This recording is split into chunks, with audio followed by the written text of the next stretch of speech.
Bismillahirrahmanirrahim. Alhamdulillahirrabbilalamin. Wa asyhadu an la ilaha illallah wahdahu la syarikalah wa asyhadu anna Muhammadan abduhu wa rasuluhu la nabiyya ba'dahu ma ba'du. Ikhwat iman yang dimuliakan Allah Subhanahu wa taala.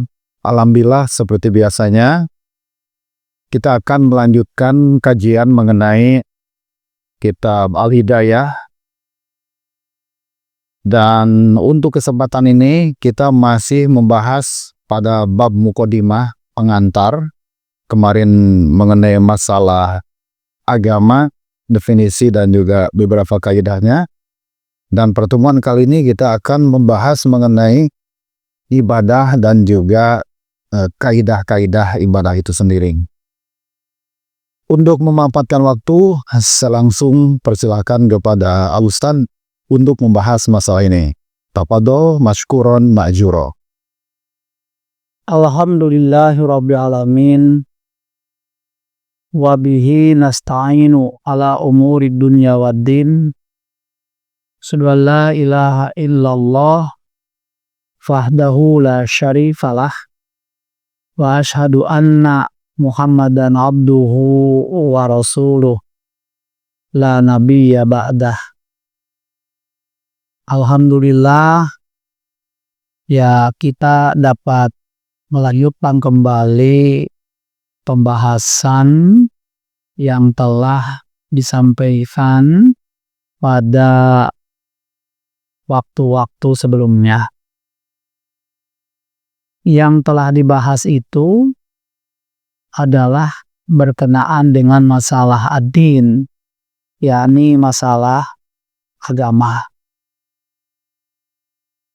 Nah, udah 2 pertemuan kita berbicara masalah agama.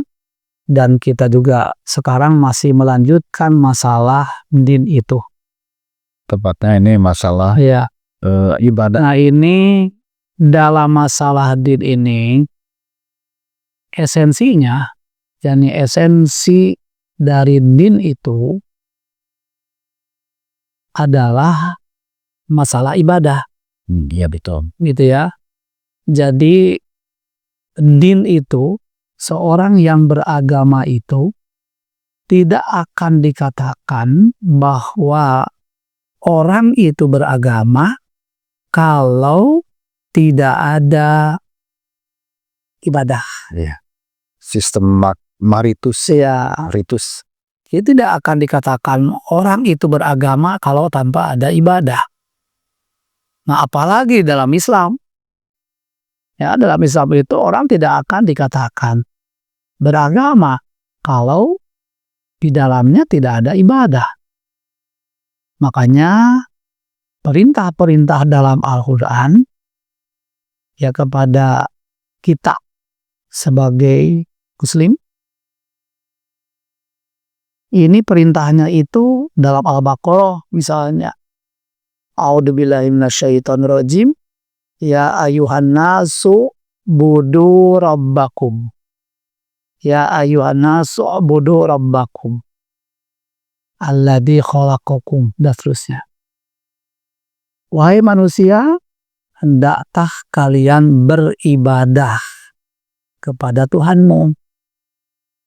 Ya. Nah, ini ibadah ini merupakan ya esensi dari masalah agama.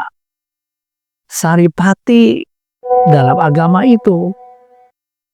Di surat An-Nisa juga Allah menegaskan wa'budullaha wa la tusyriku bihi syai'an.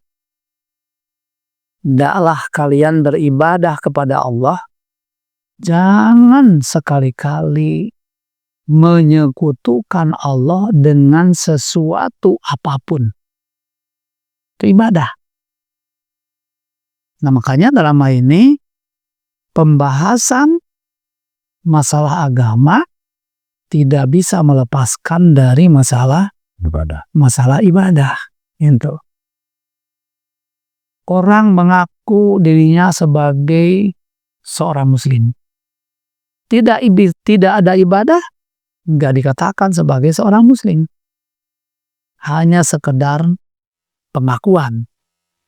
ya, tapi penjelmaan dari pribadi sebagai seorang muslimnya itu tidak ada.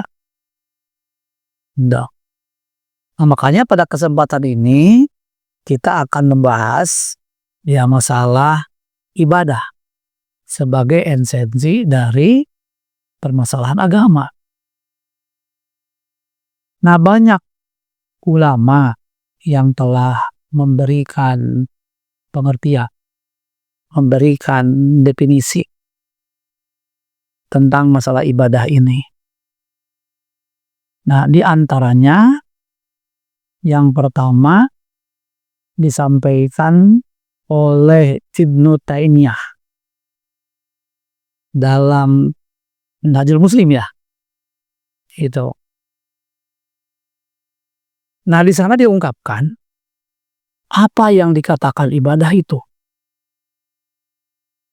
Kata Ibnu Taimiyah, ibadah itu adalah ismun jami'un likulli ma yuhibbuhullahu wa yardahu minal aqwali wal a'mali dhahirati wal batinah.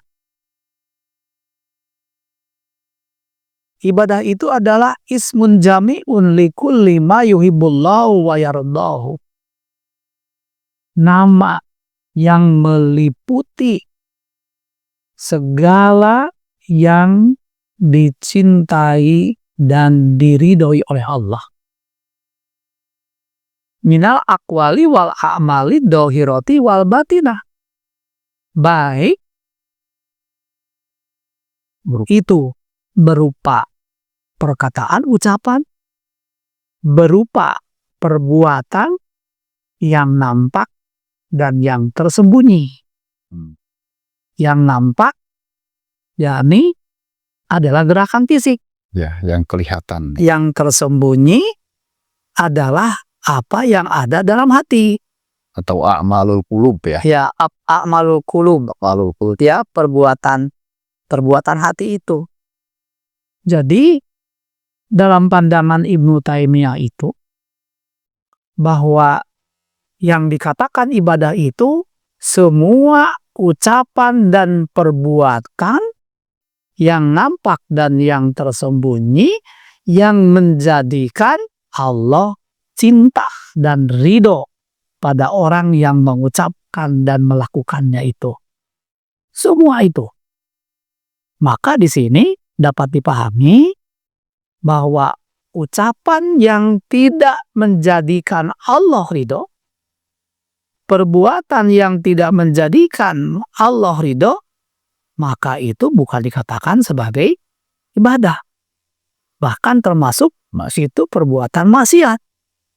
Ya, ucapan dan perbuatan yang menentang Allah.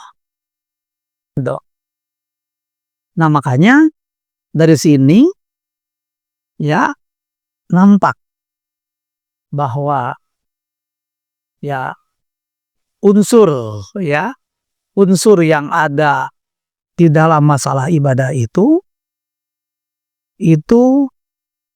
yang pertama bahwa ya dalam ibadah itu seseorang tidak boleh menganggap yang ada pada genggaman dirinya itu adalah miliknya, tapi milik yang diibadahi oleh orang itu. Jangan dianggap itu miliknya. Pertama, jasad, ya. Itu jasad, organ tubuh kita. Itu jangan dianggap itu milik kita. Tapi itu milik Allah. Makanya tubuh kita gerakan, ya, kita gerakan itu dalam rangka untuk memperoleh cinta dan ridhonya Allah. Itu. Yang kedua, di luar fisik, di luar organ tubuh. Apa? Harta. Jangan dianggap harta yang ada pada diri kita itu milik kita. Tapi itu adalah milik yang kita ibadahi, yakni Allah. Karena itu, harta itu kita gunakan, kita keluarkan dalam rangka untuk memperoleh kecintaan dan keridhaan Allah. Itu harta. Ya, semua yang berkaitan dengan pribadi kita itu jangan dianggap milik kita.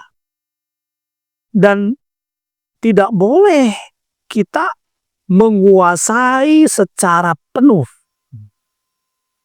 terhadap apa yang ada pada diri kita itu. Itu. Nah, itu dari sini ya, dari pengertian yang disampaikan oleh Ibnu Taimiyah itu, nggak boleh kita anggap itu milik. Nah, makanya kalau kita memperhatikan contoh-contoh yang diperbuat oleh para sahabat, Rasulullah udah pasti ya, oleh para sahabat. Ya. Pertama, diri. Walaupun itu mesti dikorbankan dalam rangka untuk memenuhi perintah Allah, untuk memperoleh kecintaan dan keridhaan Allah itu, fisik itu dia korbankan. Gak takut. Semacam sahabat Amr bin Jamuh radhiyallahu anhu. Itu Amr bin Jamuh itu kakinya pincang. Ya. Maaf, bukan menyebutkan aib, ya. Artinya bahwa kakinya itu tidak bisa berjalan secara normal. Tapi karena ingin memperoleh cinta dan ridhonya Allah, dia siap mengorbankan jasadnya. Makanya datang kepada Rasulullah, minta izin, ya Rasulullah, ya izinkan saya ikut perang, ikut jihad. Kata Rasul, kamu kan pincang, punya udur. Di Quran dijelaskan ini. La yastawil qa'iduna minal mu'minina ghairu ulid darari wal mujahiduna fi sabilillah. Nah, artinya dalam itu diungkapkan bahwa orang yang punya udur itu tidak apa-apa untuk tidak ikut jihad di jalan Allah itu. Tapi karena Amr bin Jamuh itu punya keinginan untuk mendapatkan cita dan ridhonya Allah, sehingga dia memperoleh surga yang dijanjikannya, maka Amr bin Jamuh menyampaikan, ya Rasulullah, apakah surga itu tidak ada hak bagi orang yang pincang? Nah, akhirnya Rasulullah itu mengizinkan. Itu kan ya. Nah, itu jiwa dikorbankan. Yang kedua, masalah harta.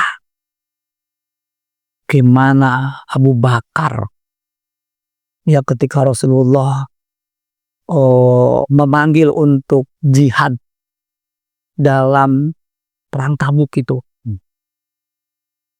Nah, ketika Rasulullah, wahai manusia, berinfaklah. Umar datang sama Rasulullah, menyerahkan infaknya. Rasul tanya, apakah kamu sudah menyisihkan untuk keluarga kamu? Kata Umar, ada setengahnya. Berarti setengah dari harta ini diserahkan. Kalau Abu Bakar gimana? Semua harta. Kalau Utsman gimana? Utsman itu 900 kuda perang lengkap. dengan perlengkapannya dan perbekalan prajuritnya, ditambah 100 unta. Tidak banyak pertimbangan. Kenapa? Dalam rangka untuk memperoleh cinta dan ridhonya Allah. Nah, yang kedua, bahwa seorang yang beribadah itu dia berbuat, dia berucap adalah semata-mata untuk memperoleh kecintaan dan keridhaan Allah. Itu. Ya, dalam rangka untuk memperoleh kecintaan dan keridhaan Allah. Itulah hal yang mendasar apa yang disampaikan oleh Ibnu Taimiyah itu. Nah, pandangan Ibnu Taimiyah ini berkenaan dengan masalah ibadah ini adalah ibadah dalam pengertian umum. Yeah. Makanya ya di kita ada satu moto kan, hayatuna kulluha ibadah. Hidup kita semuanya adalah untuk ibadah. Artinya bahwa raga kita, harta kita adalah kita korbankan untuk kepentingan ibadah kepada Allah itu.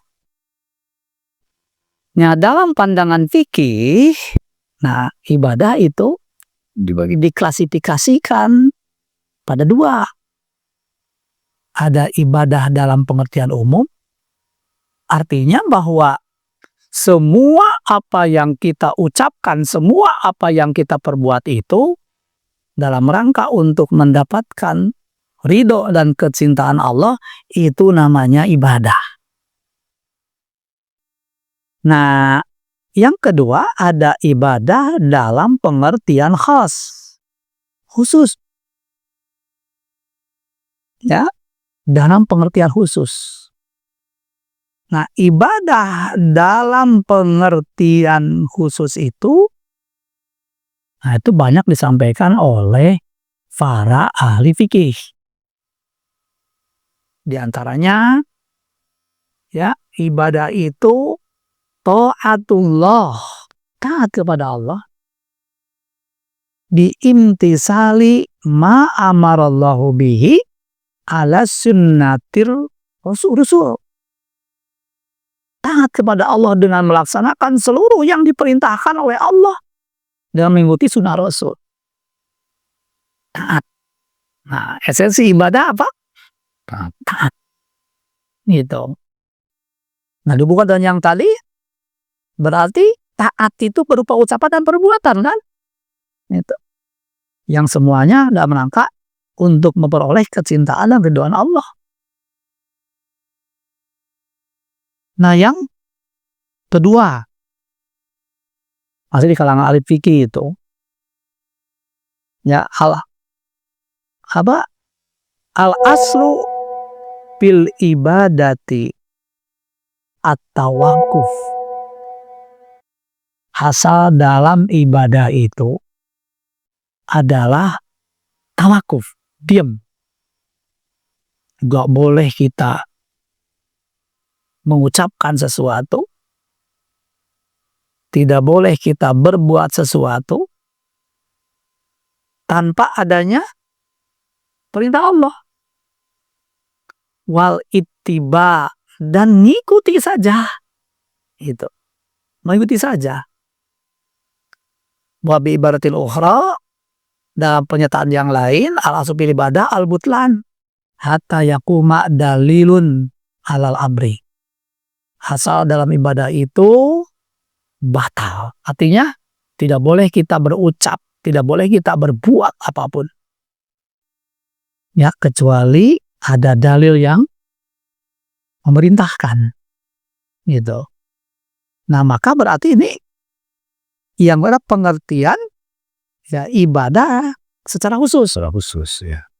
Ya, kalau secara umum kan pokoknya ucapan dan perbuatan Ya, walaupun tidak langsung diperintahkan oleh Allah, tapi menjadikan Allah cinta. Semacam apa? Wa qulu qaulan sadida, wa qulu qaulan karima. Yang penting bicara yang baik. Ya, yang penting bicara yang tepat. Itu kan tidak ada petunjuk bagaimana cara mengucapkan kalimat yang baik itu. Bagaimana petunjuk mengucapkan kalimat yang benar itu. Nah itu umum ucapan itu. Nah kalau di sini ibadah dan perbuatan adalah ucapan dan perbuatan itu kalau ada perintah, maka berarti di sini adalah ibadah dalam pengertian khusus. Nah, ibadah dalam pengertian khusus ini ya merupakan kebalikan dari masalah adat atau disebut masalah muamalah adat.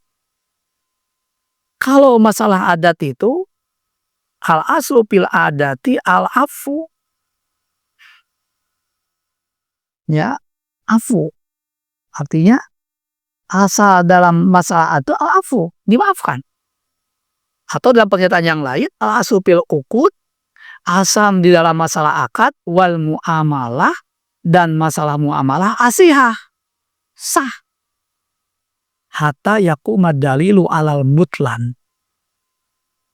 Sehingga ada dalil yang membatalkan.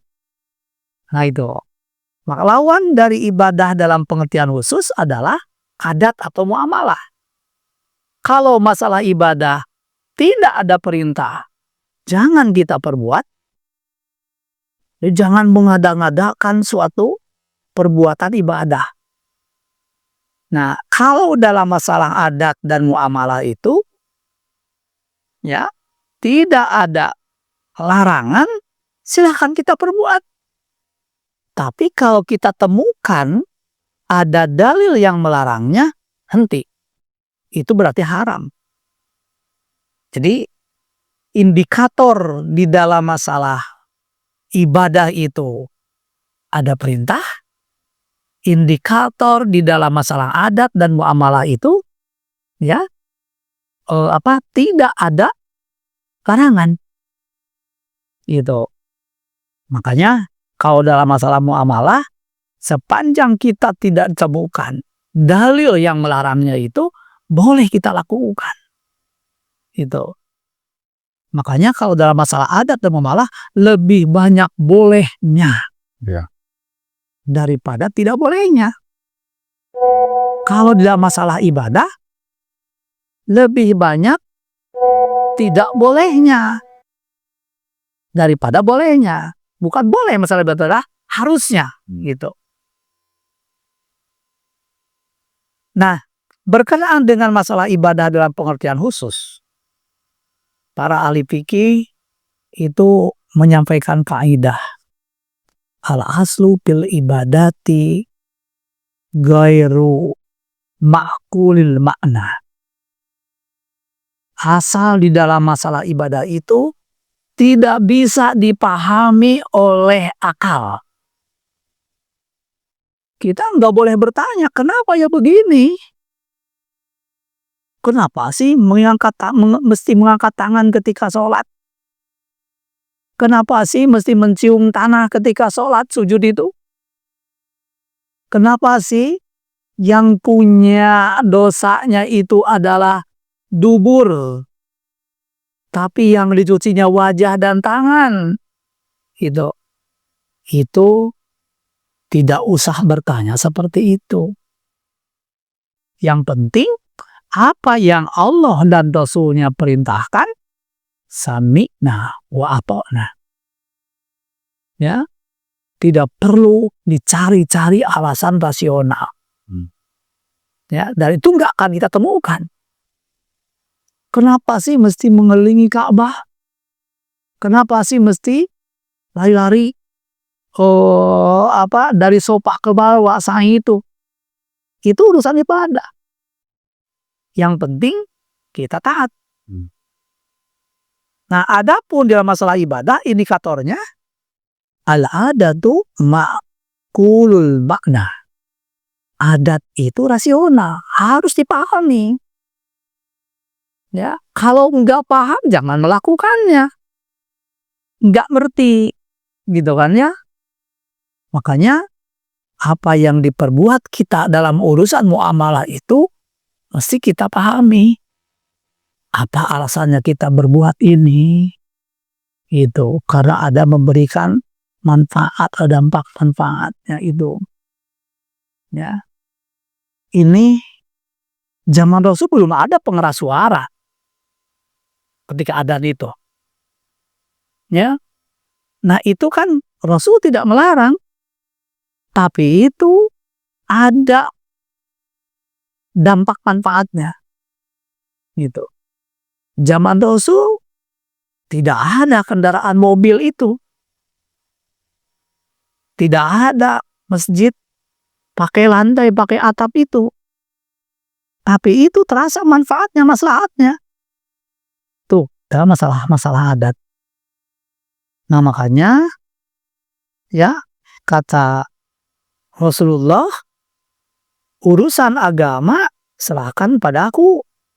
Tapi urusan ibadah, urusan agama serahkan kepadaku. Urusan di dalam masalah muamalah, antum a'lamu bi umuri dunyakum. Udah kita bahas sebelumnya itu. Nah, ini sesuatu contoh ini. Ali radhiyallahu anhu itu pernah menyampaikan, "Lau kana dinu birra'yi lakana asfalul khuffi aula bil mashi min a'lahu." Seandainya agama itu berdasarkan pertimbangan pikiran, berdasarkan pertimbangan ra'yu, tentu yang lebih baik ketika berwudu dikusap ya khufnya itu bukan bagian atas tapi bagian bawah. Dalam konteks ini Iya, sebab yang kotor itu ya ketika berwudu pakai khuf, kayak sepatu. Yang rasional, yang banyak kotornya itu adalah di bawah sepatu. Tapi yang diusap atasnya. Wa qad ra'aitu Rasulullah SAW yamsahu ala dohiri huffaihi. Nah, kenapa demikian? Kata Ali, karena aku melihat Rasulullah SAW itu mengusap khufnya itu bagian permukaan sepatu itu. bagian atasnya ya. Bagian atasnya. Gitu. Nah, makanya dalam hal ini ya, masalah urusan ibadah itu hanya kembali kepada Allah dan Rasulnya. Allah memerintahkan, Rasul mencontohkan, ikuti itu. Tidak perlu kita bertanya kenapa. Itu ibadah dalam pengertian Khusus. Atau bisa juga ibadah mahdoh gitu gimana? Ya, disebut ibadah mahdoh itu. Ya, ibadah lawan adat, mahdoh lawan goer, mahdoh itu. Nah itu.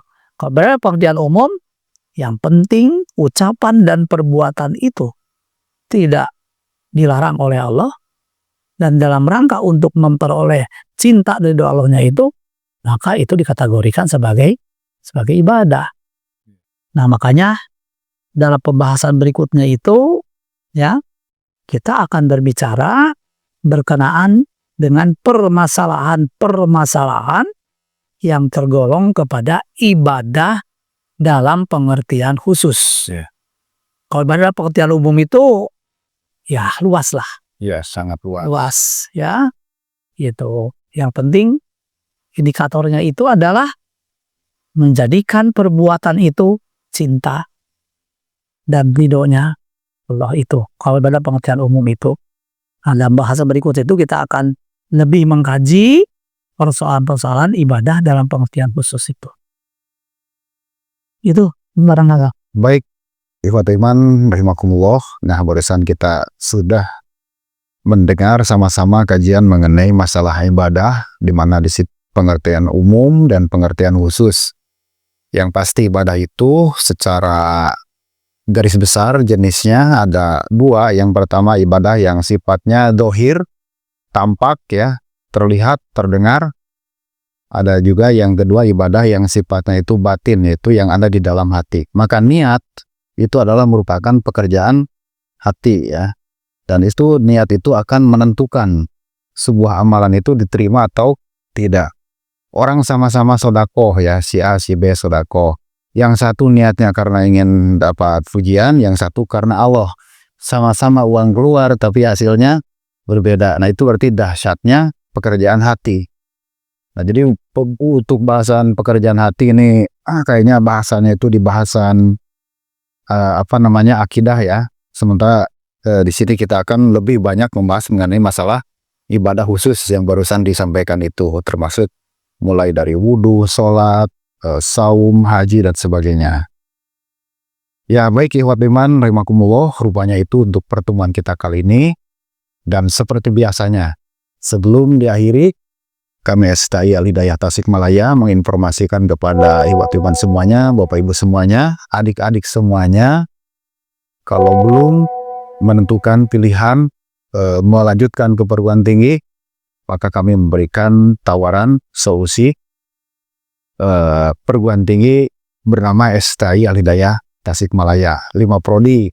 Yang pertama ada bahasa Arab, ilmu Al-Quran dan tafsir, pendidikan Islam anak usia dini, ekonomi syariah, dan satu lagi adalah pendidikan agama Islam. Rupanya sekian, terima kasih atas perhatiannya. Subhanakallahumma wa bihamdik, asyhadu an la ilaha illa anta astaghfiruka wa atubu ilaik. Wassalamualaikum warahmatullahi wabarakatuh.